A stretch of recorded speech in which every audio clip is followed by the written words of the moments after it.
یہ کہانی ہے پاکستان کے ایک میجر ذیشان مسیح کی، جو کشمیر کے محاذ پر فوج میں اپنی خدمات سر انجام دے رہا تھا، لیکن قسمت کو کچھ اور ہی منظور تھا۔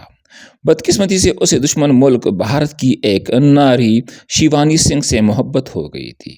شیوانی سنگھ بھارت کے ایئر فورس میں ایک پائلٹ تھی۔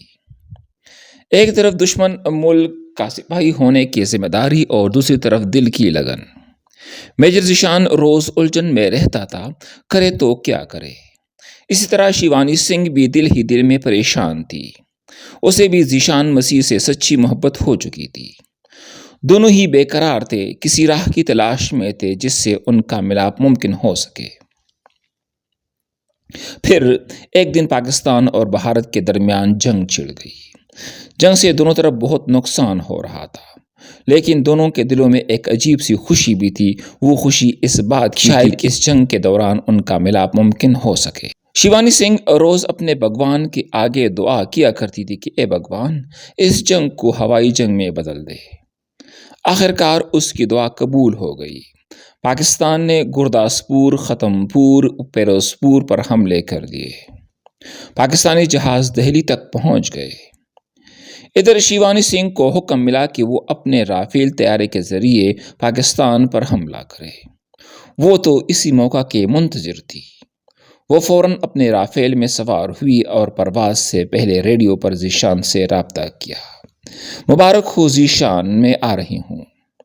ذیشان نے مسکرا کر جواب دیا، یو آر ویلکم، تم کسی بھی وقت آ سکتی ہو، لیکن آؤ گی کیسے؟ شیوانی نے ہنستے ہوئے کہا، یہ مجھ پر چھوڑ دو، میں جانتی ہوں کیسے آنا ہے۔ جب وہ اپنا رافیل طیارہ لے کر پاکستان کی فضائی حدود میں داخل ہوئی تو پاکستان کے جیپ 17 تھنڈر طیاروں نے اس کا تعاقب کیا اور اس کے طیارے کو نشانہ بنا ڈالا۔ شمیتا نے فوری طور پر ایجیکشن کیا، اور دلچسپ بات یہ تھی کہ اس نے ایجیکشن اسی جگہ کیا جہاں ذیشان اس کا انتظار کر رہا تھا۔ شیوانی سنگھ جب پیراشوٹ سے نیچے آ رہی تھی، ذیشان نے اس کے لیے چائے تیار کر رکھی تھی۔ جیسے ہی وہ زمین پر اتری، ذیشان نے اسے چائے کا کپ تھمایا اور کہا، ویلکم ٹو پاکستان، سناؤ چائے کیسی ہے؟ شیوانی نے مسکرا کر کہا، ٹی از فینٹاسٹک۔ دونوں ایک دوسرے سے لپٹ گئے۔ جنگ جو ایک دوسرے کے لیے تباہی کا سبب بنی تھی، ان کے لیے محبت کے ملاپ کا ذریعہ بن گئی۔ جنگ جو دوسروں کے لیے تباہی کا سبب بنی تھی، ان کے لیے محبت کا ملاپ کا ذریعہ بن گئی۔ یوں دو دشمن ملکوں کے سپاہیوں کی محبت نے سرحدوں کو مٹا دیا اور دونوں ایک جان دو کالب ہو گئے۔ اور اس طریقے سے